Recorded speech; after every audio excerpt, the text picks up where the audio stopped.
السلام کے بڑے بھائی تھے، ان کی قبر اس پہاڑ پہ بتا دوں. میں گیا ہوں اوپر پہاڑ پہ، اوپر تک 4 ویل ڈرائیو جیپ جا سکتی ہے.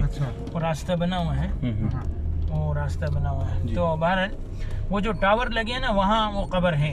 اچھا، لیکن جیسے کہ میں نے بتایا کہ یہ ایک دم اتھینٹک بات نہیں ہے. ایک روایت یہ ہے کہ وادی تیہ میں ان کی قبر ہے، وہ جہاں بنی اسرائیل 40 سال تک گھومتے رہے. جی. اچھا، سیدھے ہاتھ پر رائٹ سائڈ پہ آپ کو یہ ڈرائی کلین وہ نظر آئے گا، مغسلۃ الاخلاص. آگے مغسلۃ الاخلاص نام ہے اس کا. سیدھے ہاتھ پر دیکھیں گلی کے لیفٹ پہ، جی گلی یہ جو کپڑے لٹکے نا، یہاں ایک مسجد تھی، مسجد الثنایا. میں نے دیکھی ہے 30-35 سال پہلے، جہاں آپ صلی اللہ علیہ وسلم کے دانت مبارک شہید ہوئے تھے. اور وہ دانت مبارک ترکی میں توپ کاپی میوزیم میں آج بھی محفوظ ہیں. ایک کافر نے پتھر مارا تھا جس کی وجہ سے دانت تھوڑا سا ٹوٹ گیا تھا، پورا دانت اکھڑا نہیں تھا. جی تو وہ یہاں ٹوٹا تھا، وہاں مسجد تھی. اچھا، میں نے دیکھی ہے 35 سال پہلے، ہم یہیں رہتے تھے. جی. خالد بن ولید رضی اللہ عنہ یہاں کھڑے تھے ہمارے سیدھے ہاتھ پر احد پہاڑ پہ. انہوں نے دیکھا کہ وہ جو پہاڑی 50 تیر اندازوں والی خالی ہو گئی، تو یہاں سے نیچے اترے اور جیسے ہماری گاڑی چل رہی ہے اس طرح گھوم کر گئے ایسے. اچھا، یہ دیکھیں، یہ دوسرا قبرستان ہے. کچھ صحابہ یہاں بھی مدفون ہیں. مقبرہ رقم 7 لکھا ہے، 7 نمبر. خالد بن ولید رضی اللہ عنہ ایسے گھوم کر گئے. یہاں کھائیاں تھیں گہری گہری. اچھا، 2 مرتبہ پہلے کوشش کر چکے تھے، لیکن تیر اندازوں کی وجہ سے ان کو موقع نہیں ملا تھا. وہ تیر چلاتے تھے تو ان کو پیچھے ہٹنا پڑتا تھا. خالد بن ولید رضی اللہ عنہ کا یہ ریکارڈ ہے، 120 جنگیں انہوں نے لڑی، کوئی جنگ نہیں ہارے.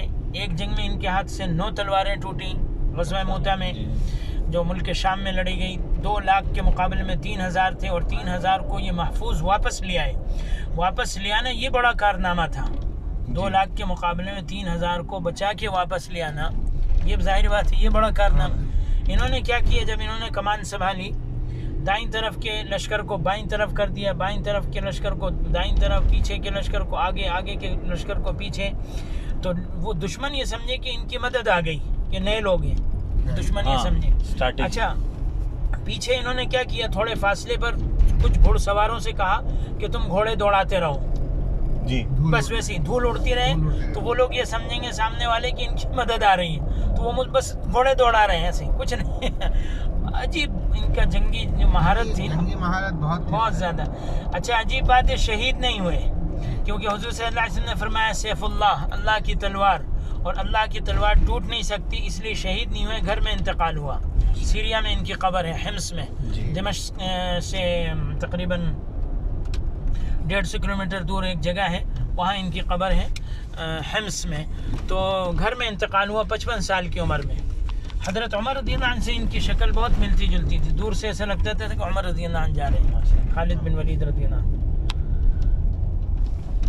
جب دجال آئے گا تو وہ احد پہاڑ کے پیچھے آ کے ٹھہرے گا، اور ایک پہاڑ پر چڑھ کر مدینہ کو دیکھے گا اور کہے گا کہ یہ سفید محل کس کا ہے.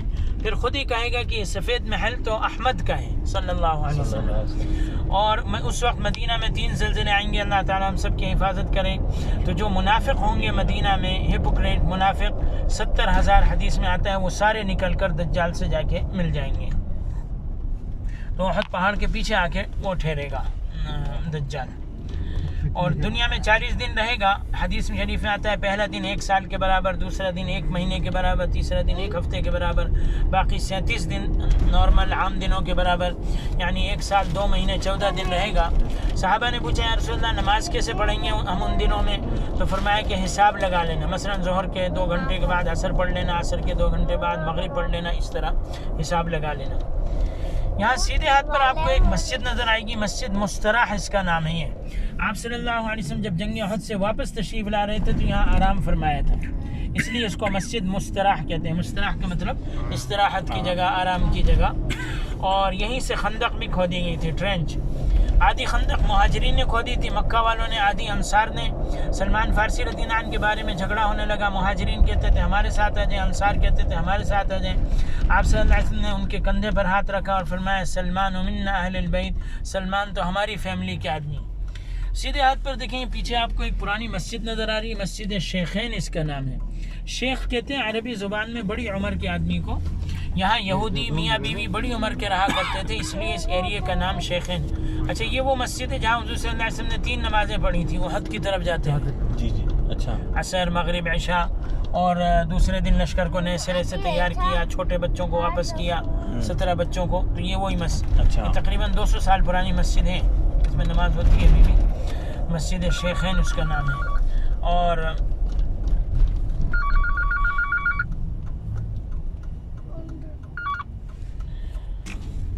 یہیں سے جیسے میں نے بتایا خندق کھودی گئی تھی، تو آدھی خندق مہاجرین نے کھودی تھی، آدھی انصار نے. اور بالکل بیچ میں آپ صلی اللہ علیہ وسلم کا خیمہ تھا، ٹینٹ خیمہ. تو وہ جگہ بھی ہم دیکھیں گے جہاں آپ صلی اللہ علیہ وسلم کا خیمہ ٹینٹ لگایا گیا تھا جنگ خندق میں. اور یہ ٹینٹ بالکل سینٹر میں تھا، وہاں سے آپ صلی اللہ علیہ وسلم نگرانی کرتے تھے، واچ کرتے تھے دونوں طرف. اور وہیں وہ چٹان بھی نکلی تھی، راک جو صحابہ سے نہیں ٹوٹ رہی تھی. پھر آپ صلی اللہ علیہ وسلم تشریف لائے اور اس چٹان پہ کدال ماری تو وہ چٹان ریزہ ہو گئی اور اس میں سے تیز روشنی نکلی.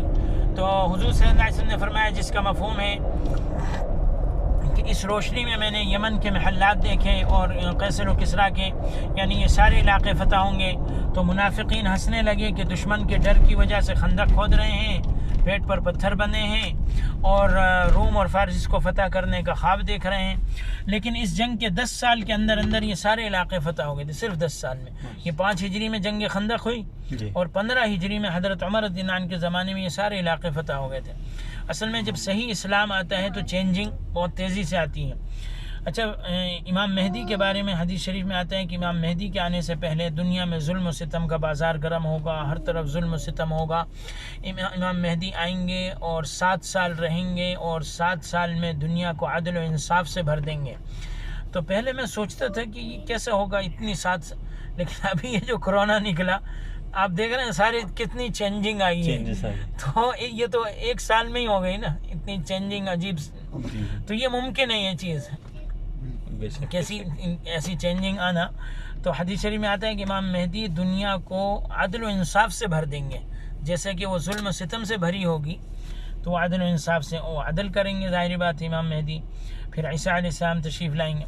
اچھا، عیسیٰ علیہ السلام تشریف لائیں گے اور وہ دجال کو قتل کریں گے فلسطین میں اور اس کا خون لوگوں کو دکھائیں گے. تو اصل میں لوگ یہ سمجھیں گے کہ یہ خدا ہے دجال کو. اور حدیث شریف میں آتا ہے کہ اس کی پیشانی پر کافارہ لکھا ہوگا، کافر. اور فرمایا کہ ہر ایمان والا، ہر مسلمان اس کو پڑھ لے گا، چاہے وہ پڑھا لکھا ہو یا جاہل ہو، سب اس کو پڑھ لیں گے. ہاں. اور حدیث شریف میں آتا ہے کہ سورہ کہف کی شروع کی 10 آیتیں اور آخر کی 10 آیتیں جو پڑھے گا، یاد کرے گا، اللہ تعالیٰ دجال کے فتنے سے اس کی حفاظت کرے گا. ہاں. اور حدیث شریف میں یہ بھی آتا ہے کہ جب تم سنو کہ دجال نکلا ہے تو وہاں نہ جاؤ، دیکھنے کے لیے بھی نہیں. جیسے بعض لوگ کہتے ہیں نا چلو دیکھتے ہیں کیا مسئلہ ہے. کیا فرمایا جو دیکھنے جائے گا وہ بھی فتنے میں پڑ جائے گا. تو یعنی فرمایا کہ لیکن جہاد کا مسئلہ الگ ہے، وہ جہاد تو ظاہری بات ہے، وہ تو جہاد کرنا، لیکن ایسے دیکھنے کے لیے جا رہے ہیں. تو فرمایا کہ دیکھنے کے لیے بھی مت جانا، کہ جو دیکھنے کے لیے جائے گا وہ بھی فتنے میں پڑ جائے گا. یہاں وہ پہاڑی آپ کو نظر آئے گی جہاں آپ صلی اللہ علیہ وسلم کا خیمہ لگایا گیا تھا. اس پہاڑی کے اوپر ایک مسجد ہے، 500 سال پرانی مسجد، وہ ابھی موجود ہے مسجد، اس میں نماز ہوتی. یہ ہے پہاڑی سیدھے ہاتھ پر اوپر بھی گاڑی، یہ پوری پہاڑی ہے. تو یہاں آپ صلی اللہ علیہ وسلم کا خیمہ ٹینٹ لگایا گیا تھا جنگ خندق میں. جبل الرایا اس کا نام ہے، رایا کہتے ہیں فلیگ، جھنڈے کو جی رایا. اور یہ جگہ جہاں ہم چل رہے ہیں یہاں جہاد کے لیے گھوڑوں کو تیار کیا جاتا تھا، ٹریننگ دی جاتی تھی. ایک مرتبہ حضور صلی اللہ علیہ وسلم حضرت عائشہ رضی اللہ عنہ کے ساتھ گزر رہے تھے. فرمایا کہ آؤ عائشہ مقابلہ کرتے ہیں. اس وقت حضرت عائشہ رضی اللہ عنہ دبلی پتلی تھیں، آگے نکل گئیں. 5 سال کے بعد دوبارہ گزر ہوا، آپ نے فرمایا کہ آؤ عائشہ پھر مقابلہ کرتے ہیں. اس وقت حضرت عائشہ رضی اللہ عنہ کا بدن بھاری ہو چکا تھا، وہ پیچھے رہ گئیں. آپ نے فرمایا ہذہ بتلک السبقہ، معاملہ برابر سرابر ہو گیا، پہلے تم جیت گئی تھے اب میں جیت گیا. تو یہ واقعہ یہاں پیش آیا. یہاں جہاد کے لیے گھوڑوں کو تیار کیا جاتا تھا، ٹریننگ دی جاتی تھی. اچھا، لیفٹ ہینڈ پہ دیکھیں آپ کو گرے کلر کی ایک بلڈنگ نظر آ رہی ہے، اس پہ یلو کلر کا بورڈ لگا ہوا ہے. ابو دجانہ رضی اللہ عنہ ایک مشہور بہادر صحابی تھے، ان کا مکان یہاں تھا. اور جنگ احد میں آپ صلی اللہ علیہ وسلم نے اپنی تلوار ان کو دی تھی. تقریباً 150 صحابہ ایسے ہیں جو ہر وقت ہر جنگ میں حضور کے ساتھ رہے، ہمیشہ ہر جنگ میں. ان میں سے ایک ابو دجانہ رضی اللہ عنہ. جب جنگ کے لیے جاتے تھے تو سر پر لال پٹی باندھ لیتے تھے اور اکڑ کر چلتے تھے. صحابہ کہتے تھے کہ ابو دجانہ نے تو موت کی پٹی باندھ لی. ہاں، وہ لال پٹی باندھتے تھے. یہ دیکھیں سیدھے ہاتھ پر یہ بھی مسجد ہے، مسجد بنی غفار. آپ صلی اللہ علیہ وسلم نے یہاں بھی نماز پڑھی. مسجد بنی غفار اس کا نام ہے. یہ وہی جبل السلع ہے، خندق والا جو پہاڑ تھا نا جہاں نے وہ چھوٹی چھوٹی مسجدیں ہیں، اس کے دوسری طرف ہم آ گئے. اچھا. یہاں بھی ایک مسجد ہے پیچھے. آپ صلی اللہ علیہ وسلم کے زمانے میں یہاں جو قبیلہ رہتا تھا اس کے لیے حضور صلی اللہ علیہ وسلم نے اپنے دست مبارک سے مسجد کا نقشہ بنا کے دیا تھا یہاں جی کہ تمہاری مسجد یہاں سے یہاں تک ہوگی. اصل میں یہ دیکھیں یہ مسجد ابھی ہم نے دیکھی نا پہاڑ پر، یہ اندھیرے میں نظر نہیں آتی. بہت ساری جگہیں ایسی ہیں جو میں نے آپ کو کہا تھا کہ وہ بہت سارے مقامات ایسے ہیں جو اندھیرے میں نظر نہیں آتے جی. لیکن الحمدللہ ہم ہاں ہو گئے ہیں الحمدللہ. یہ جو موون پک ہوٹل ہے انوار المدینہ حرم کے پاس ہی بڑا ہوٹل ہے، اس جگہ بھی ایک کنواں تھا بیر بضاعہ. آپ صلی اللہ علیہ وسلم نے اپنا لعاب دہن اس میں ڈالا. کوئی آدمی بیمار ہو جاتا تھا، کسی کو بخار ہو جاتا تھا، اسی سے اس کو غسل دیتے تھے، اللہ تعالیٰ شفا عطا فرما دیتا تھا. اسی بلڈنگ کے ساتھ ہی ایک پارک ہے چھوٹا سا، سقیفہ بنو ساعدہ، سقف کہتے ہیں چھت کو. تو وہ میٹنگ ہال تھا، انصار صحابہ وہاں مشورہ میٹنگ وغیرہ کیا کرتے تھے. حضور صلی اللہ علیہ وسلم کا جب انتقال ہوا تو ابو بکر رضی اللہ عنہ کو وہیں خلیفہ بنایا گیا اسی میٹنگ ہال میں. وہ پارک آپ کو نظر آئے گا ابھی سیدھے ہاتھ پر دیکھیں درخت نظر آئیں گے. تو یہ وہ میٹنگ ہال تھا. یہ جو درخت نظر آ رہے ہیں جی جی جی جی یہ 15 نمبر جو گیٹ ہے حرم شریف کا اس کے ساتھ ہے یہ. اور ابو ایوب انصاری رضی اللہ عنہ کا مکان کہا تھا جس مکان میں آپ صلی اللہ علیہ وسلم آ کے ٹھہرے، آ کے رکے. جب آپ روضہ اقدس پہ سلام پڑھ کے مسجد نبوی سے باہر نکلتے ہیں، باب البقیع اس کا نام ہے، باہر مسجد سے باہر نکلیں تو دائیں طرف چلیں، یعنی قبلے کی طرف 20-25 قدم چلیں. اس جگہ ابو ایوب انصاری رضی اللہ عنہ کا مکان تھا. اور یہ مکان حضور صلی اللہ علیہ وسلم سے 700 یا 1000 سال پہلے ایک یمنی بادشاہ آیا تھا، اس نے یہ مکان حضور کے لیے بنوایا تھا. تو آپ صلی اللہ علیہ وسلم اپنے ہی مکان میں آ کے ٹھہرے تھے. اور یہ مکان 2 منزلہ تھا، نیچے ابو ایوب انصاری حضور صلی اللہ علیہ وسلم رہتے تھے، اوپر ابو ایوب انصاری رضی اللہ عنہ. تقریباً 7 مہینے وہاں رہے آپ صلی اللہ علیہ وسلم. پھر دوسرے گھر بن گئے ازواج مطہرات کے تو آپ صلی اللہ علیہ وسلم پھر وہاں تشریف لے گئے. اچھا یہ جو کنگ فہد گیٹ ہے حرم شریف کا جس سے آپ حرم آتے جاتے ہوں گے، جی جی 21 نمبر گیٹ، اس جگہ ابو طلحہ انصاری رضی اللہ عنہ کا باغ تھا. اللہ تعالیٰ نے قرآن میں فرمایا لن تنالوا البر حتى تنفقوا مما تحبون، کہ تم کامل نیکی کو نہیں پا سکتے جب تک کہ اپنی محبوب اور پسندیدہ چیز اللہ کے راستے میں خرچ نہ کرو. تو ابو طلحہ انصاری رضی اللہ عنہ حضور کی خدمت میں حاضر ہوئے، عرض کیا یا رسول اللہ یہ باغ مجھے بہت پسند ہے، میں اللہ کے راستے میں دینا چاہتا ہوں. آپ صلی اللہ علیہ وسلم نے قبول فرمایا، انہی کے رشتہ داروں کو وہ باغ دے دیا. تو وہ باغ کہاں تھا؟ جہاں 21 نمبر گیٹ ہے، اس باغ میں ایک کنواں تھا بیر ہا. وہ کنواں میں نے دیکھا ہے تقریباً 30 سال پہلے. اس کنویں کی نشانی آپ ابھی بھی حرم میں دیکھ سکتے ہیں. جب آپ 21 نمبر گیٹ میں داخل ہوتے ہی لیفٹ ہینڈ پہ مڑ جائیں تو فرسٹ 2 پلر لیفٹ سائڈ پہ 2 پلر ہیں، اس کے ساتھ اس پلر کے بھی لیفٹ میں آپ کو 3 سرکل نظر آئیں گے. اس جگہ وہ کنواں تھا. وہ سرکل جو ہے نا وہ کنویں کی نشانی کے طور پر بنائے ہیں انہوں نے. تو بس یہ اللہ تعالیٰ ہماری زیارت کو قبول فرمائے، کمی کوتاہی کو معاف فرمائے. ایک آخری ایک ضروری بات کہنی، ایک بزرگ تھے یہاں مدینہ میں، ان کے پاس ایک آدمی آئے، کہنے لگا حضرت میں اپنے ملک اپنے وطن واپس جا رہا ہوں، یہاں سے کیا لے کے جاؤں؟ انہوں نے فرمایا کہ آپ کھجور اور زمزم ضرور لے کے جائیں، لیکن اصل چیز جو مدینہ سے لے جانے کی ہے وہ حضور صلی اللہ علیہ وسلم کی سنت ہے، حضور کا طریقہ ہے، حضور کی یعنی حضور صلی اللہ علیہ وسلم کی عادت ہے، حضور کی سنت. یہ ہم آدمی نیت کرے کہ میں انشاءاللہ حضور کی سنتوں پر چلوں گا، اسی میں ہماری دنیا اور آخرت کی کامیابی ہے. اللہ تعالیٰ قبول فرمائے.